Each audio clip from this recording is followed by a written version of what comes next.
Hello students, welcome to guidance Guru YouTube চ্যানেলে তোমাদের সকলকে স্বাগত। আশা করি প্রত্যেকেই ভালো আছো এবং প্রত্যেকেই সুস্থ রয়েছো। WBSSC গ্রুপ সি এবং গ্রুপ ডি পরীক্ষার জন্য আমরা জিকে প্র্যাকটিস সেট শুরু করেছিলাম। সেই প্র্যাকটিস সেটের আজ করছি আমরা 29 নম্বর প্র্যাকটিস সেট। এর আগে আমরা 28টা সেট করেছি, প্রত্যেক দিন 25টা করে প্রশ্নোত্তর আলোচনা করছি, তো অবশ্যই মন দিয়ে দেখুন, প্রত্যেকটা প্রশ্ন ইম্পর্ট্যান্ট। আজকেও রয়েছে GK plus current affairs mix করা প্রশ্নোত্তর। আপনাদের পরীক্ষায় 15টা জিকে এবং 15টা কারেন্ট অ্যাফেয়ার্স আসবে, ঠিক আছে? তো এখানে আমরা 25টা প্রশ্ন রেখেছি, কিছু জিকে রয়েছে, কিছু কারেন্ট অ্যাফেয়ার্স রয়েছে। আর এই সমস্ত ক্লাসগুলোর পিডিএফ সংগ্রহ করতে চাইলে আমাদের এই যে হোয়াটসঅ্যাপ নাম্বার, এই হোয়াটসঅ্যাপ নাম্বারে মেসেজ করুন। আমাদের পেড ব্যাচে জয়েন করতে হবে। পেড ব্যাচে জয়েন করলে আপনি এই সমস্ত ক্লাসের পিডিএফ পেয়ে যাবেন, ঠিক আছে? আর সঙ্গে কারেন্ট অ্যাফেয়ার্সের পিডিএফ পাবেন, সাবজেক্ট ওয়াইজ জিকের পিডিএফ স্টাডি মেটেরিয়াল পাবেন, লাস্ট মিনিট সাজেশন পাবেন, সমস্ত কিছু পেয়ে যাবেন। এমনকি পরীক্ষার আগে মক টেস্টও পেয়ে যাবেন এবং সপ্তাহে 2 দিন করে ক্লাস পেয়ে যাবেন। তো যদি জয়েন হতে চান, এই যে হোয়াটসঅ্যাপ নাম্বার, এই হোয়াটসঅ্যাপ নাম্বারে মেসেজ করুন, সমস্ত ডিটেলস আমরা পাঠিয়ে দেবো। কোথায় পেমেন্ট করতে হবে, কিভাবে জয়েন করতে হবে, সব কিছু বলে দেওয়া হবে, ঠিক আছে? এই হচ্ছে আমাদের পেড গ্রুপ। এখনও এখানে কিন্তু অ্যাডমিশন চলছে এবং এখনও 399-এর বিনিময়ে কোর্সটা পাওয়া যাচ্ছে। তো বেশি দেরি না করে জয়েন হতে চাইলে মেসেজ করুন। চলুন শুরু করা যাক। আজকের প্রথম প্রশ্নে আমরা চলে যাব। কি আছে দেখব। প্রথম প্রশ্ন, নিম্নের কোন ভারতীয় রাজ্যের বাংলাদেশের সঙ্গে সীমানা নেই? তাহলে ভারতের ম্যাপটা আমাদের কল্পনা করতে হবে আর সেখান থেকে বুঝতে হবে যে কোন রাজ্যে, এই যে অপশনগুলো আছে তাদের মধ্যে কোন রাজ্যের বাংলাদেশের সঙ্গে সীমানা নেই। তো দেখুন, প্রথমে পশ্চিমবঙ্গ আছে, তো পশ্চিমবঙ্গটা তো হবেই না, এটাকে আমি প্রথমে এলিমিনেট করে দিচ্ছি। বাংলাদেশের সঙ্গে পশ্চিমবঙ্গের সীমানা রয়েছে, এখানে নেই বলেছে, কোন রাজ্যে নেই। তাহলে আসাম এবং ত্রিপুরা, এই দুটি রাজ্যও হবে না, এই দুটি রাজ্যেরও কিন্তু বাংলাদেশের সঙ্গে সীমানা রয়েছে। এই যে সিকিম রাজ্যটা একেবারে উত্তর দিকে রয়েছে, সেই সিকিম রাজ্যের কিন্তু বাংলাদেশের সঙ্গে কোনো রকমের সীমানা নেই। তাহলে কার সীমানা নেই? Option A is the correct answer. এখন প্রশ্ন হচ্ছে যে তাহলে ভারতের কোন কোন রাজ্যের বাংলাদেশের সঙ্গে সীমানা আছে? বাংলাদেশের সঙ্গে ভারতের 6টি রাজ্যের সীমানা আছে, যেমন আসাম, পশ্চিমবঙ্গ, ত্রিপুরা, মেঘালয় এবং মিজোরাম। এই 5টি রাজ্য, মেঘালয় এবং মিজোরাম, ঠিক আছে? এই 5টি রাজ্যের সীমানা রয়েছে। বোঝা গেছে? চলুন নেক্সট প্রশ্নে চলে যাব। ক্লাস ভালো লাগলে অতি অবশ্যই প্রত্যেকে লাইক করুন, আপনাদের বন্ধুদের সাথে ক্লাসটা শেয়ার করে দিন। নতুন হয়ে থাকলে অবশ্যই আমাদের চ্যানেলটা সাবস্ক্রাইব করে রাখুন। সম্প্রতিকে প্রধানমন্ত্রী নরেন্দ্র মোদীর দ্বিতীয় প্রধান সচিব হিসেবে নিযুক্ত হয়েছেন? এটা কারেন্ট অ্যাফেয়ার্স থেকে প্রশ্ন। Second chief secretary. মনে রাখতে হবে যে প্রধানমন্ত্রী নরেন্দ্র মোদীর একজন থাকবেন প্রাইভেট সেক্রেটারি, দুজন থাকবেন চিফ সেক্রেটারি, একজন ফার্স্ট চিফ সেক্রেটারি আর একজন সেকেন্ড চিফ সেক্রেটারি, ঠিক আছে? তো বর্তমানে দ্বিতীয় প্রধান সচিব হিসেবে নিযুক্ত হয়েছেন আমাদের গভর্নর ছিলেন, RBI এর গভর্নর, প্রাক্তন গভর্নর শক্তিকান্ত দাস, ঠিক আছে? অপশন এতে যেটা দেখতে পাচ্ছ জ্ঞানেশ কুমার, এই জ্ঞানেশ কুমার ভারতের নির্বাচন কমিশনের 26তম ভারতীয় মুখ্য নির্বাচন কমিশনার হিসেবে নিযুক্ত হয়েছেন। তাহলে এই প্রশ্নের উত্তর হলো অপশন সি। 3 নম্বর প্রশ্নে আমরা চলে যাব। কোন দিনটি প্রত্যেক বছর বিশ্ব ক্যান্সার দিবস হিসেবে পালন করা হয়? প্রত্যেক বছর বিশ্ব ক্যান্সার দিবস হিসেবে কোন দিনটা পালন করা হচ্ছে? বিশ্ব ক্যান্সার দিবস হিসেবে কোন দিনটা পালন করা হচ্ছে? 3 জানুয়ারি, 5 এপ্রিল, 7 এপ্রিল, 4 ফেব্রুয়ারি, কোনটা?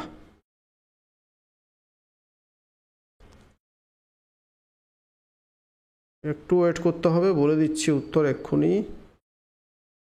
আর এটা থিম হচ্ছে united by unique. Correct answer হবে 4 ফেব্রুয়ারি প্রত্যেক বছর বিশ্ব ক্যান্সার দিবস হিসেবে পালন করা হয়। আর থিম যদি প্রশ্নে আসে যে 2025 সালের থিম কি ছিল, তখন হবে ইউনাইটেড বাই ইউনিক, ঠিক আছে? 4 নাম্বার প্রশ্ন দেখব। নিম্নের কোনটি পশ্চিম ঘাটের অংশ নয়? পশ্চিম ঘাটের অংশ নয়, নিম্নের কোনটি? নিম্নের কোনটি পশ্চিম ঘাটের অংশ নয়? তাহলে পূর্ব ঘাট এবং পশ্চিম ঘাট। দুটো পর্বতের মিলনস্থল হচ্ছে নীলগিরি, তাহলে নীলগিরি তো পশ্চিম ঘাটের একটা অংশ হবে।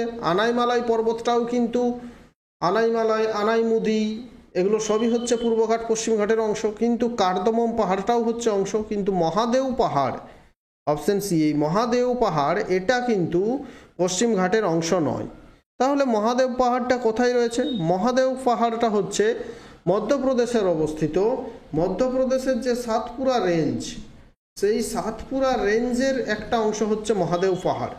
ঠিক আছে, সাতপুরার যদি বলা হয় সাতপুরার উচ্চতম শৃঙ্গের নাম কি, তখন হবে ধূপগড়। 5 নম্বর প্রশ্নে যাব আমরা। কোন কুখ্যাত ব্রিটিশ অফিসার গুলি চালানোর নির্দেশ দিয়েছিল এবং জালিয়ানবাগ হত্যাকাণ্ড ঘটিয়েছিল? কোন কুখ্যাত ব্রিটিশ অফিসার এই জালিয়ানবাগের হত্যাকাণ্ড কেসটা ঘটিয়েছিল? এটা হচ্ছে 1919 সালের 13 এপ্রিল। 1919 সালের 13 এপ্রিল এই ভারতের এই দুঃখজনক ঘটনাটি ঘটেছিল এবং ভারতের ইতিহাসে সবচেয়ে বড় ঘটনা বলা চলতে পারে এই ধরনের। ঠিক আছে, বহু মানুষ প্রাণ হারিয়েছিলেন, ভারতের নিরস্ত্র মানুষ।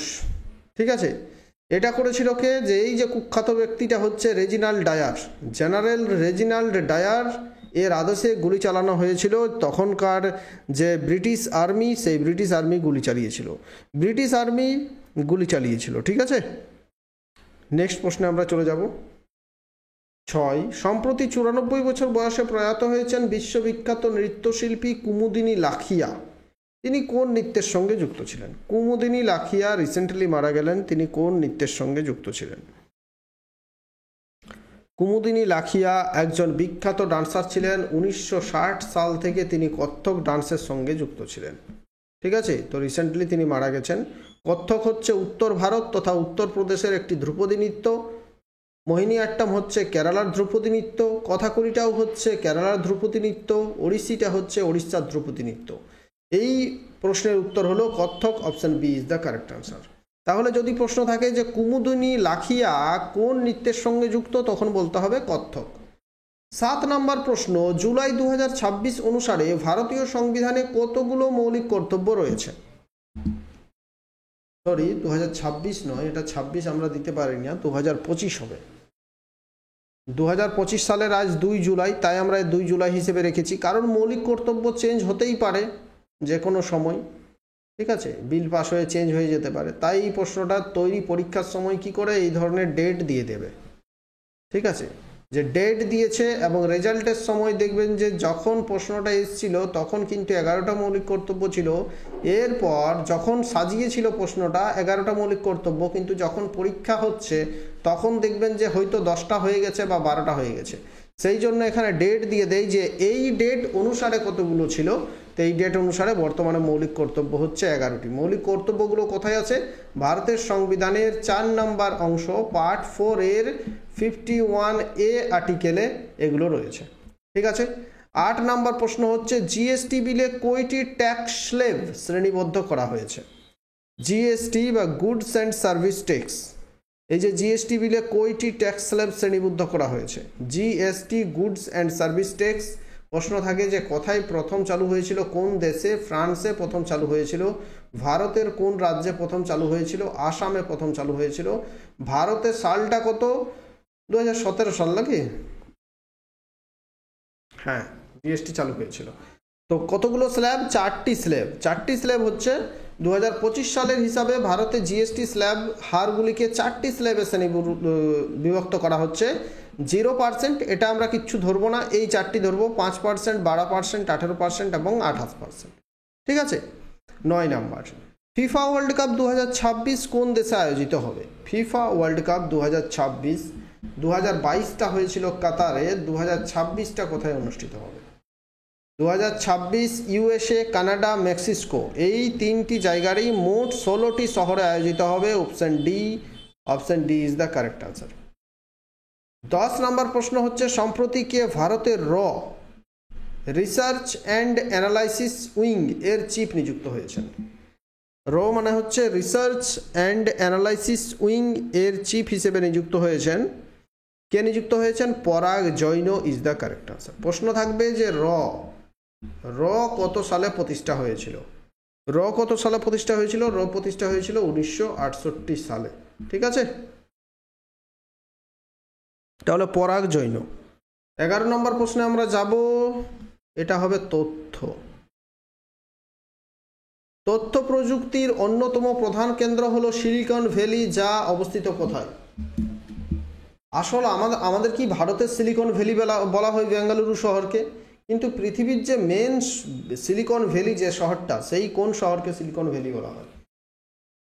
তাহলে ইউএসএ বা ইউনাইটেড স্টেট অফ আমেরিকার ক্যালিফোর্নিয়া শহরটিকে সিলিকন ভ্যালি বলা হয়। ঠিক আছে, যে কোনো গুগল বলো বা ফেসবুক বলো, সব কিছুর হেডকোয়ার্টার ক্যালিফোর্নিয়াতে রয়েছে। Option D. 12 হচ্ছে ভ্রূণের যে স্তরে শরীরের সমস্ত অঙ্গ শনাক্ত করা যায় তাকে বলা হয় কি? ভ্রূণের যে স্তরে, সাধারণত ভ্রূণের বয়স, এটাকে সাধারণত বাংলাতে যদি বলা হয় তাহলে ভ্রূণ পর্যায় বলা হয়ে থাকে। ভ্রূণ পর্যায় যেটা হচ্ছে 3 মাস থেকে 8 মাস। ঠিক আছে, 3 মাস থেকে 8 মাস এই সময়কালে যে শিশু সমস্ত অঙ্গ, হাত পা সব কিছু পর্যবেক্ষণ শনাক্ত করা যায়। আর এটাকে অপশনগুলোর মধ্যে বললে ফয়েটাস, কি বলা হয় এটাকে? Foetus. Option C is the correct answer. বাংলাতে হচ্ছে ভ্রূণ পর্যায়। 13 বৌদ্ধ স্থাপত্যের কোন রেফারেন্সে চৈতা বলতে কি বোঝায়? বৌদ্ধ স্থাপত্যগুলোর রেফারেন্সে চৈতা মানে বৌদ্ধ ধর্মদের কি বোঝায়? চৈতাটা কি?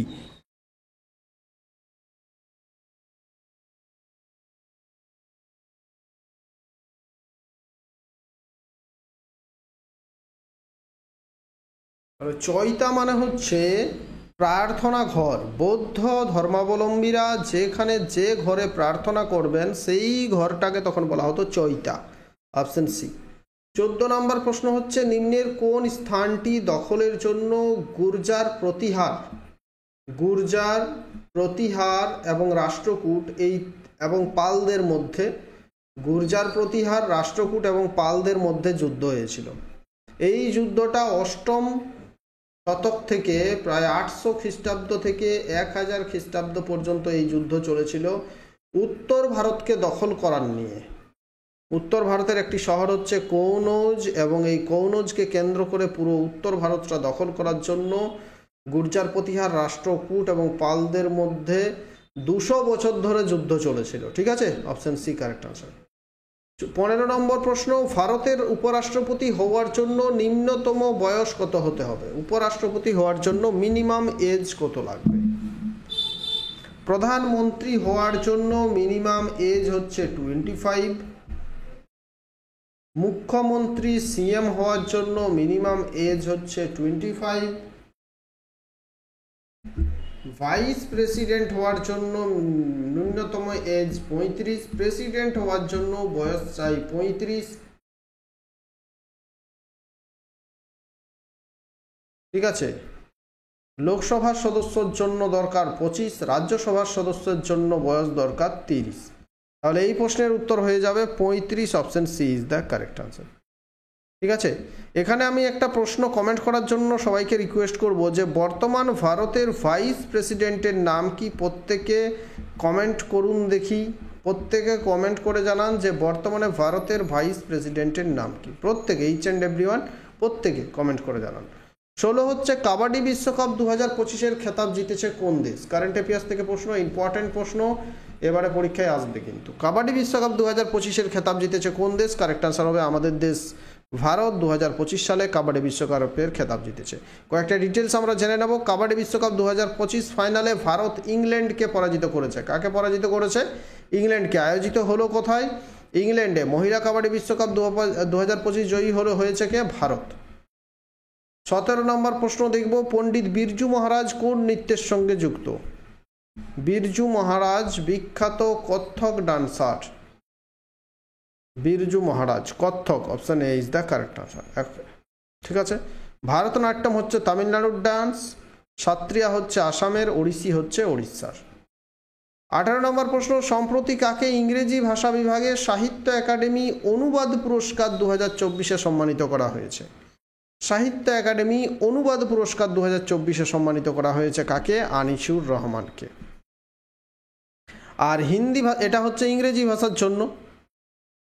আর হিন্দি ভাষার জন্য সাহিত্য একাডেমি অনুবাদ পুরস্কার 2024 পেয়েছেন কে? যশোধরা ডালমিয়া। হিন্দি ভাষা বললে যশোধরা ডালমিয়া, ইংলিশ বললে আনিসুর রহমান। 19 নম্বরে চলে যাব। সম্প্রতি প্রকাশিত global survey index free speech 2025-এ ভারতের র্যাঙ্ক কত?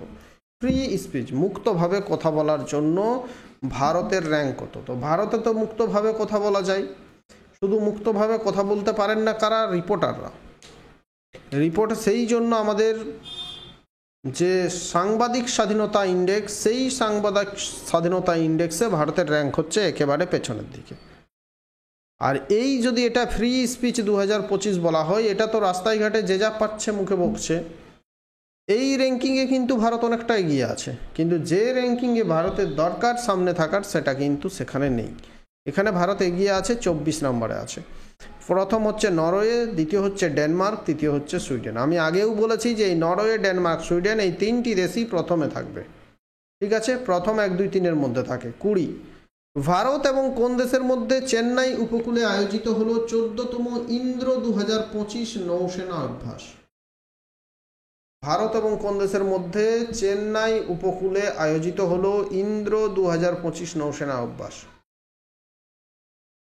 তো ইন্দ্রটা আয়োজিত হয়েছে ভারত এবং রাশিয়ার মধ্যে। অপশন বি, ভারত এবং রাশিয়া। 21 নম্বর প্রশ্নটা দেখব। ভারতীয় জাতীয় কংগ্রেস 1929 সালে ড্যাশের সভাপতিত্বে পূর্ণ স্বরাজ প্রস্তাব পাশ করে? 1929 সালে কার সভাপতিত্বে পূর্ণ স্বরাজ প্রস্তাব পাশ করেছিল?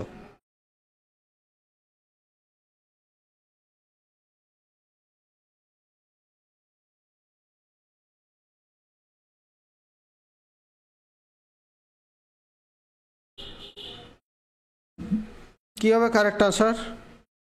Jawaharlal Nehru is the correct answer. 1929 সালে জওহরলাল নেহরুর সভাপতিত্বে স্বরাজ প্রস্তাব পাস করেছিল ভারতীয় জাতীয় কংগ্রেস, ঠিক আছে? প্রশ্ন থাকবে যে 1928 সালে সভাপতি কে ছিলেন? মতিলাল নেহরু। মতিলাল নেহরু 1928 সালে। 1929 সালে জওহরলাল নেহরু। 1930 সালেও জওহরলাল নেহরু। 1931 সালে বল্লভভাই প্যাটেল, ঠিক আছে?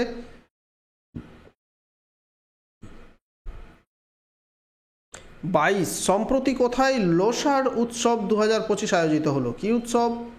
লোসার উৎসব 2025 রিসেন্টলি কোথায় আয়োজিত হয়েছে? লোসার উৎসব। কারেক্ট আনসার হবে লাদাখের একটা বিখ্যাত উৎসব হচ্ছে লোসার। এই ল থেকে লোসার, এই দুটো মনে রাখবে, লাদাখ। Option D. 23 নম্বর প্রশ্ন। নিম্নের কোনটি পৃথিবীর বায়ুমণ্ডলীয় স্তর নয়? লাস্টের প্রশ্নটার উত্তর প্রত্যেকদিন আমি কমেন্টে বলার জন্য বলি, আজকেও কিন্তু লাস্টের উত্তরটা আপনাদের জন্য ছেড়ে দেবো, তো আপনারা কমেন্ট করে জানাবেন। নিম্নের কোনটি পৃথিবীর বায়ুমণ্ডলীয় স্তর নয়? আমরা জানি স্ট্র্যাটোস্ফিয়ার, থার্মোস্ফিয়ার, মেসোস্ফিয়ার এগুলো সবই হচ্ছে বায়ুমণ্ডলীয় স্তর। ট্রপোস্ফিয়ার, আয়োনোস্ফিয়ার, ঠিক আছে? কিন্তু এন্ডোস্ফিয়ার বলে বায়ুমণ্ডলে কোনো রকমের স্তর নেই। তাহলে option D, endosphere is the correct answer. 24 হচ্ছে ভারতের সংবিধানটি গণপরিষদের দ্বারা গৃহীত হয়েছিল ড্যাশ বছরে? কোন বছরে ভারতের সংবিধানটি গণপরিষদ দ্বারা গৃহীত হয়েছিল? ভারতের সংবিধান গৃহীত হচ্ছে 1949 সালের 26 নভেম্বর। 1949 সালের 26 নভেম্বর। ভারতের সংবিধান কার্যকরী হচ্ছে 1950 সালের 26 জানুয়ারি। তাহলে কার্যকরী বললে 1950 সালের 26 জানুয়ারি, গৃহীত বললে 1949 সালের 26 নভেম্বর। তাহলে 1949 সাল, option B is the correct answer. Next প্রশ্ন হচ্ছে, এই প্রশ্নের উত্তরটা আমি বলে দেবো না। 25 দ্য অরিজিন অফ স্পেসিস বইটি লিখেছেন কে? এটা সহজ প্রশ্ন, একেবারে পাতি প্রশ্ন। এই প্রশ্নের উত্তরটা আপনারা কমেন্ট বক্সে কমেন্ট করে জানান প্রত্যেকে। দ্য অরিজিন অফ স্পেসিস বইটি কে লিখেছেন? পাতি প্রশ্ন হলেও কিন্তু ইম্পর্টেন্ট। এই 25টা প্রশ্ন যে আমি আপনাদের করাচ্ছি, সেই 25টার মধ্যে যদি কোনো প্রশ্ন সব থেকে বেশিবার পরীক্ষায় এসছে, সেটা হচ্ছে দ্য অরিজিন অফ স্পেসিস। এমন কোনো পরীক্ষা নেই যে পরীক্ষায় এই প্রশ্নটি আসেনি, তো সব পরীক্ষায় প্রশ্নটা এসছে। তো কমেন্ট করে জানাবেন প্রত্যেকে। এটা হোম টাস্ক দিলাম যে এটার উত্তর কি হবে, কমেন্ট বক্সে কমেন্ট করবেন। আর যদি আমাদের পেড ব্যাচে জয়েন হতে চান, স্টাডি মেটেরিয়াল, জিকে কারেন্ট অ্যাফেয়ার্সের উপরে স্টাডি মেটেরিয়াল সংগ্রহ করতে চান, ক্লাস করতে চান, তাহলে এই যে হোয়াটসঅ্যাপ নাম্বার, এই হোয়াটসঅ্যাপে মেসেজ করুন, সমস্ত কিছু ডিটেলস বলে দেওয়া হবে। এখনও অফার চলছে, 399 এর বিনিময়ে আপনারা কোর্সটা পেয়ে যাবেন। যদি নিতে চান এই নাম্বারে হোয়াটসঅ্যাপ করুন। Thank you. ভালো থাকবেন, সুস্থ থাকবেন, আপনার বন্ধুদের সাথে বেশি বেশি করে ক্লাসটা শেয়ার করে দিন। নতুন হয়ে থাকলে চ্যানেলটা সাবস্ক্রাইব